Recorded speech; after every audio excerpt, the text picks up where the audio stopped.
I was 20, living alone on the ground floor of an apartment building. My living rooms faced the small parking lot of the building, which wasn't gated. I'd stay up late watching TV or playing games almost every night. It was winter when I first moved in, so I'd have the blinds down at night to help keep the cold air out. Summer came and there was no AC in the apartment, so I'd open the windows and blinds at night for cool air. One night, I'm laying on the couch watching TV when I get that feeling of being watched. I looked over at the window, and a man had his hands and face pressed against the screen, merely 3 feet from where I was lying, just watching me. I let out a blood-curdling scream, and he did not even blink. Terrified, I jumped up, grabbed the phone, and screamed that I was calling the cops. He still just stood there, completely motionless and dead-eyed. At that point, I yelled that I am getting the neighbor and started walking to the door, and he finally took off. I locked the window and stayed up all night, completely on edge. My boyfriend at the time came over and stayed for a full week. He made sure to leave the blinds open and sat at the edge of the couch closest to the window to make it known I wasn't alone. The creeper didn't show up again, so eventually I got comfortable thinking that it was an isolated incident of some rando wandering around the parking lot to break into cars. Maybe another 3 weeks after that, I get home late from waiting tables, and I park in the lot. I get changed, grab a snack, and head to the living room to play games. I start to raise the blinds to open the windows to let the cool air in, and the creeper is standing right there with his face pressed against the screen. He was not standing in the parking lot when I pulled in, as I parked right by my window. I can only assume he was waiting around the corner of the building, watching me come home and timing my movements. This time, I grabbed the phone and immediately called the cops. I was shaking, crying, completely hysterical. The creeper takes off. Cops come and say they'll have someone patrol the block when they can, and my boyfriend immediately comes over. He wants to stay with me until I can get out of there, so I start looking at different apartments. Another 3 to 4 weeks or so, I have an apartment lined up on a high floor with a doorman, because at this point, fuck that. My boyfriend had to go out of town for a few days, so I decided to go stay at my friend's place, because I certainly wasn't going to be there alone. I'm at my friend's place for 2 nights, but wanted to run home and grab a few things I'd forgotten. She goes with me for obvious reasons, and we go in the afternoon, not after dark. We decided to hang out for a bit and play games together because it's daylight and there is activity around the building. No AC, so I hesitantly raise the blinds to get some fresh air. I'm terrified opening them, then laugh to myself because I do it, and of course, no one is there. I open the actual window to see 2 large holes cut into the screen right above the latches you push to lift it. They were definitely not there 2 days ago. My blood ran entirely cold. The creeper knew my boyfriend was gone. He was watching and saw his car was gone. I'd left my car there as my friend picked me up, and we always left a light on in the living room to make the creeper think we were awake. So he saw my car, thought I was home, saw the light on, yet proceeded to cut the holes into the screen and break in. I have no idea if he actually gained access, but seeing how bold he was terrified me. How long had he been watching me, learning my patterns, and getting gradually more aggressive with every interaction? I still sometimes get a chill when I raise my blinds, and it took a long time getting comfortable living in anything but a high-rise. Thanks for the lifelong PTSD, creeper. Let's not meet again.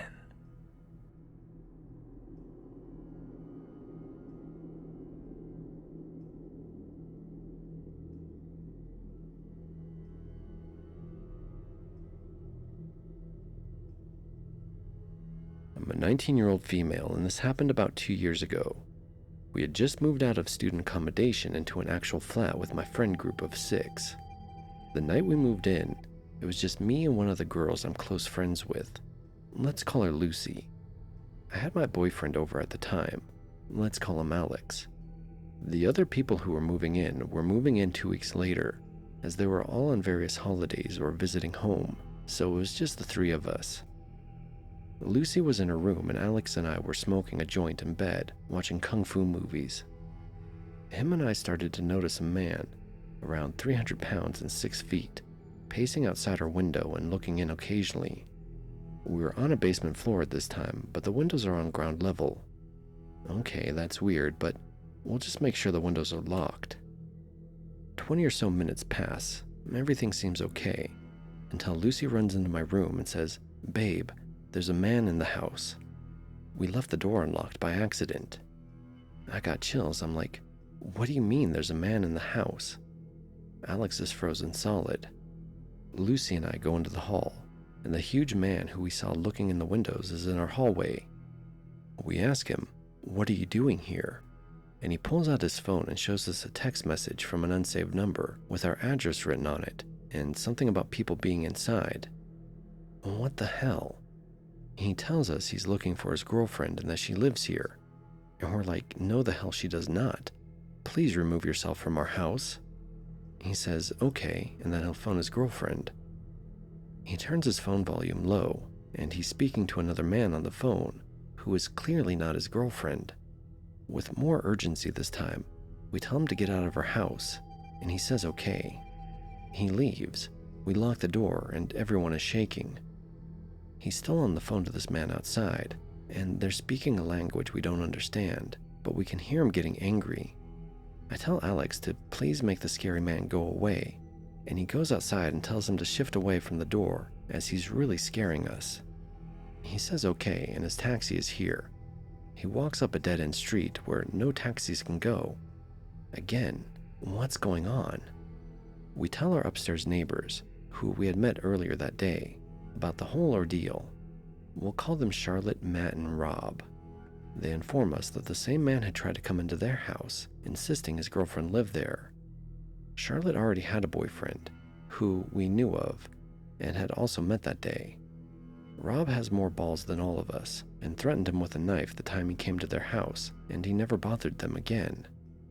Over the next couple of weeks, the man would occasionally come back and look in our bedroom window. Alex was there most of the time, and I'm glad for that. I have no doubt he tried the door again, but it was always locked after that.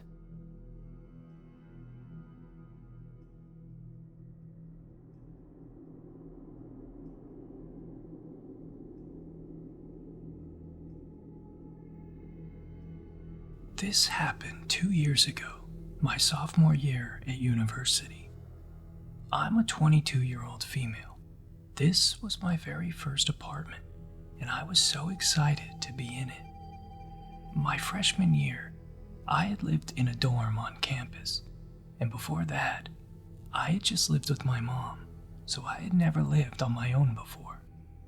The apartment was a 2-bedroom, 2-bath, and I shared it with my friend, who I had known since we were 13. I had just turned 20 when all of this happened. His name was Josh. Josh was my absolute best friend, and it was his first year at the university. So, naturally, I was like, OMG, I'll show you around. And we did everything together pretty much. Fast forward to the homecoming football game. We attend a university that's crazy into football, and we were actually a pretty good team. So the homecoming game is a big deal to everyone.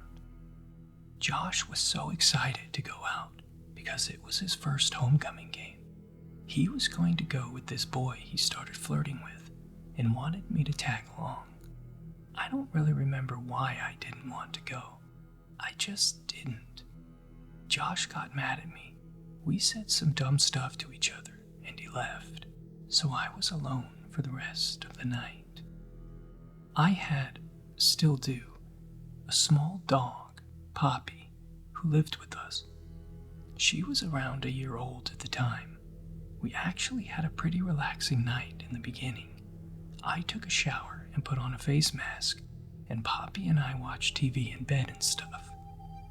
I remember listening to a song on repeat the entire day, because that's what I do when I find a new song that I like. To this day, I still can't listen to it without being reminded. We went to sleep around 10 p.m., I think. I wasn't keeping up with what was going on with the football game, so I really have no idea if it was just ending or whatever. But I knew not to expect Josh home early because he was going out with the guy he was seeing, Dylan, afterwards.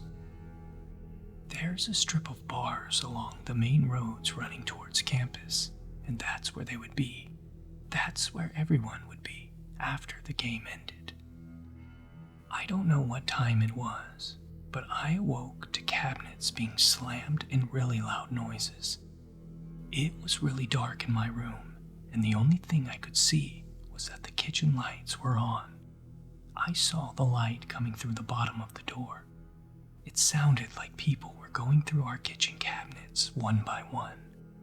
Poppy was at the edge of the bed, barking like a crazy dog. I had never seen her act this way. I was struggling to keep myself awake because I'm a really heavy sleeper. Not anymore. And I just knew it wasn't Josh and Dylan, but some stupid part of me decided to call out. Hello? But it was weak sounding, and I really didn't know if they heard me or not. Suddenly, my bedroom door opened. I shot up. Poppy was snarling and trying to lunge at the stranger in my fucking bedroom. I couldn't see anything because the light from the door was kind of blinding. I just saw his figure. He was wearing a hoodie, and he stood there for maybe 15 seconds, and I was just staring at him the whole time Poppy was trying to fuck him up. He quickly closed my door, and I don't know why I didn't just move. I wanted to move. Please, move. Then, my door flings open a second time, and we were staring face to face again for the same painfully long amount of time. My heart was racing, and I remember thinking, he is going to hurt me. Now that I look back, I should have screamed or something. Poppy was at the edge of the bed, vicious and snarling. She sounded like a big dog, honestly. Just then, he slammed my door shut. As soon as he did, I jumped out of bed and locked it. I heard them take my car keys. I was terrified they would find my car and steal it, since I had just parked directly outside. I frantically called 911 and was sobbing the whole time. I said, "Someone is in my house. They came into my room. Please help." And it took them 30 minutes to get there, when I know that there were cop cars everywhere surrounding the bars, since it was homecoming. I live a 5-minute drive from there. When I finally came out, the living room and my housemate's bedroom were completely ransacked. My roommate's TV was on the floor because they tried to carry it out, but I guess decided to just leave it. They stole my Xboxes and all of my games. They stole my fucking book bag with my textbooks and my homework in it. The 2 policemen got here, and I told them everything and asked if I could call my roommate. Josh picked up the phone but was heavily slurring, and I could tell that he was inside of a bar and could barely hear me. I just screamed, "Please give Dylan the phone," hoping that Dylan was at least more sober than Josh was. So Josh put Dylan on the phone, and I don't know how, through my tears and sobs, through the screaming people and house music, but he heard me say that our apartment was robbed. He frantically said, "We're coming," and hung up. they probably ran. While I was waiting for them, one of the policemen asked if he could try to take prints from my roommate's TV, and I agreed. He proceeds to then drop his flashlight directly on the screen, and as it shattered, he just looked at me. I'm like, really? So then Josh and Dylan get back, and the policemen totally change their tone. They get aggressive and say that they were targeted for a reason. I'm pretty sure that since it was homecoming, the robbers were not expecting me to be there, and they were just trying to rob the apartments blindly. We also lived on the ground floor, so it's easier to get into those than in the 2-story and 3-story apartments.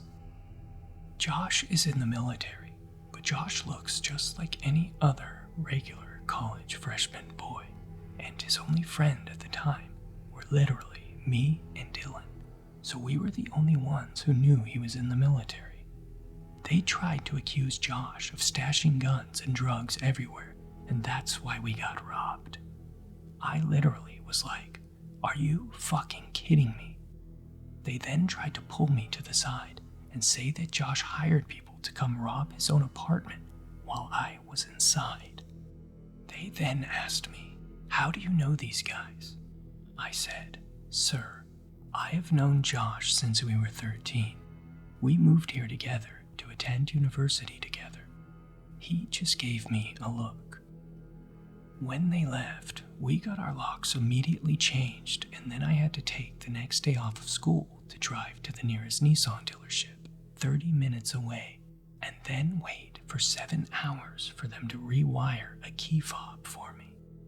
To the men who robbed me, let's not meet again, for your sake, because I'm older and angry and have defensive weapons now and won't be afraid to kick your ass.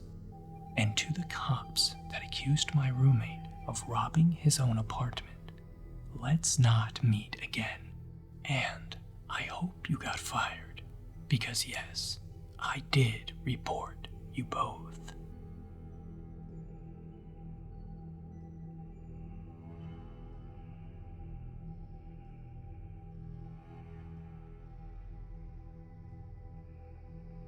I used to live in a 3-story house with my parents, younger sibling, and our dog.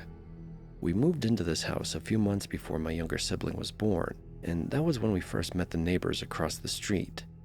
Lucas, who was the oldest child in their family, was always a bit strange. But there were some aspects of his personality that were more than just strange. They were straight up disturbing. It would take hours to cover everything, so I'm just going to get straight to the point. I'm almost positive that Lucas has been inside of our house in the middle of the night. Our house had a main level, upper level, and basement. It was built on a hill, so it looked like it was only 2 stories from the front, and the basement was connected to the backyard. The yards in this neighborhood were much larger than they are in newer housing developments, so it would have been very easy for someone to enter our backyard unnoticed. Despite this, my family was terrible about making sure all of the basement doors were locked. My younger sibling and I would always go in and out when we were playing in the backyard, or someone would go down to let the dog out, and we would end up forgetting to lock one of the doors before bed. We also lived in a safe area, where it was common for people to leave the doors unlocked. However, my family did always lock the door leading down to the basement every night, along with all of the other doors on the main level of the house. I had a messed up sleeping schedule back then, so I would usually still be awake at 3 or 4 in the morning. There are 2 specific instances that happened very late at night, which make me think that Lucas had been inside of our house without our knowledge. One night, I was in my bedroom on the upper level of the house. It was probably around 2:30 in the morning, when I suddenly heard the sound of an angry growl coming from downstairs. Thinking that my dog had spotted a cat in the front yard, I quickly rushed downstairs to stop him from barking and waking up my entire family. This kind of thing would happen every now and then, so I wasn't thinking too much of it at the time. But instead of going downstairs and finding my dog by the front window, I found him by the locked door that leads down to the basement. The fur on the back of his neck was standing up, and his nose was pressed to the bottom of the door. I instantly froze when I realized what was happening. there was something or someone on the other side of the basement door. I was barely a teenager at the time, so I began to panic and started making my way upstairs as quietly as possible. I woke up both of my parents, but neither of them took me very seriously. My dad just assumed that my dog was hearing random noises coming from outside, but he did eventually go down to check things out. He said that everything downstairs looked normal, but he also mentioned that we had forgot to lock one of the basement doors that night. Then there was another time that I was up late and in my room, but this time, instead of hearing my dog growling, I heard a loud bark that echoed throughout the entire house. The sound was sudden and intense, similar to a gunshot, and it almost made me jump out of my chair. Assuming again that my dog had seen a cat outside, I quickly looked out of my bedroom window and tried to spot whatever he was barking at, but my heart suddenly stopped when instead of seeing a cat, I saw Lucas running out of our front yard in the pitch black. I watched him run across the street and back towards his own house, before I rushed to close the curtains and duck out of sight. I remember sitting there struggling to process what I had just seen and questioning why Lucas would be in our yard in the middle of the night. I told my mom about it the very next morning, and she said that she would bring it up with Lucas's mom.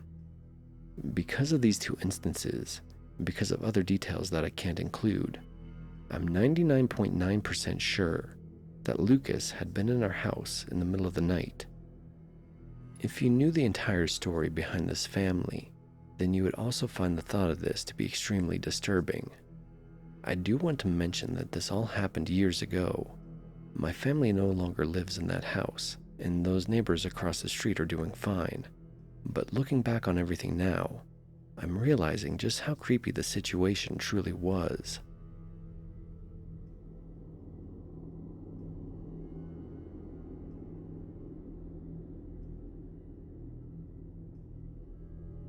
This happened in 2019. I was in my second year of college and living in a townhome about a 10-minute walk from campus. I lived with two other girls at the time, but they were all back at their parents' house for the holidays. I work in healthcare and was working Christmas this year. A little bit of backstory. There used to be 4 of us living there, but one girl had moved out due to issues with her boyfriend. He was a jackass who abused our kindness on allowing him to stay there. He was only supposed to come every so often, but basically ended up living there. We told her she needed to kick him out after an incident with him one night after he got physical with her and verbally abused the rest of us. She wouldn't listen, and we told her we would have to talk to the landlord. Long story short, she ended up moving out and left on bad terms. On another side note, I too have been in physically and mentally abusive relationships before, so I understand how things may have been going for her. I tried my best for 2 years at that point to help her open her eyes to the abuse and get her away from him. At this point, it was affecting everyone, and we didn't feel safe with him there, so she moved out. Okay, back to the story. It was Christmas Eve, and I worked the next day, so I was getting ready for bed, locked the doors, turned the lights off, and went downstairs where my bedroom was. I was scrolling on TikTok for about an hour. It was Christmas Day at this point, when I heard what sounded like chairs in the kitchen move. The kitchen is right above my bedroom. I thought maybe I was hearing the neighbors next door, as we share the same walls, and sometimes they can be loud. But I remember one of them texting me and asking me to bring a package they were expecting while they were all gone from home. The noise was short-lived, and so I just brushed it off. Next thing I know, my bedroom door is being opened slowly. In this moment, I get a flashback and remember my second grade teacher telling us about the time someone broke into her house and she acted as if she were asleep, so if they were just there to rob her, they wouldn't feel the need to hurt her if she saw them.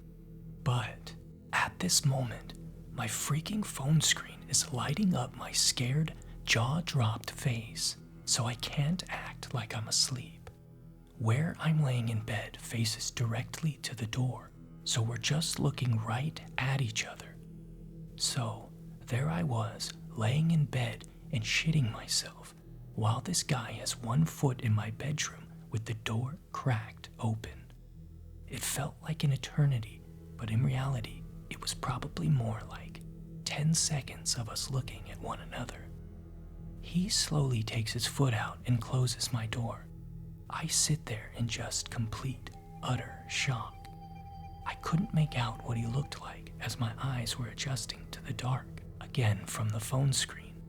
All I could see was a backwards baseball cap. I knew I had to call the police, but my anxious ass knew that if I called, it would alert my parents' phone that I called.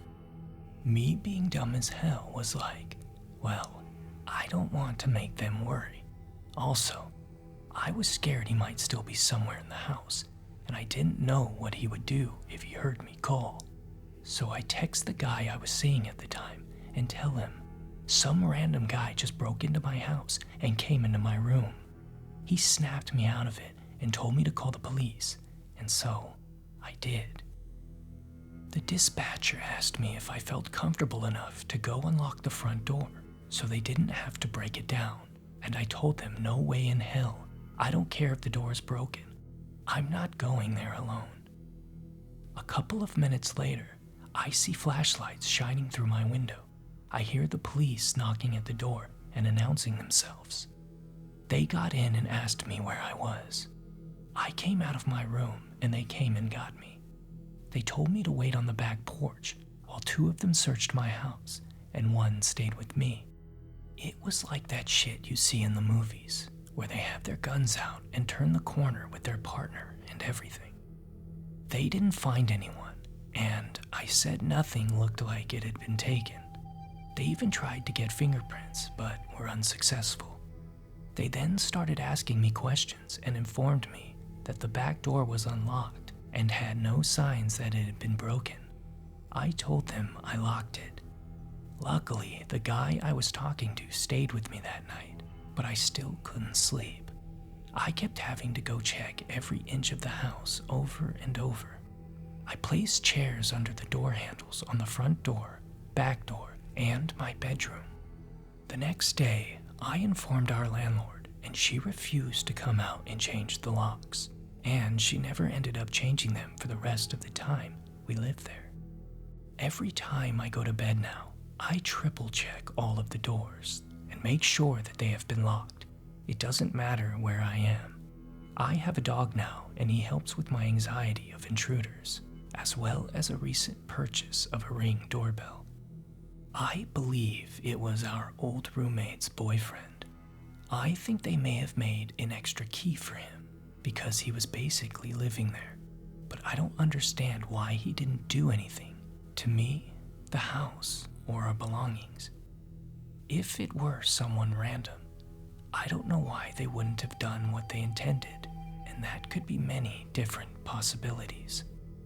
I don't know what their intentions were that night, but to the man who broke into my house on Christmas Eve, let's not meet again.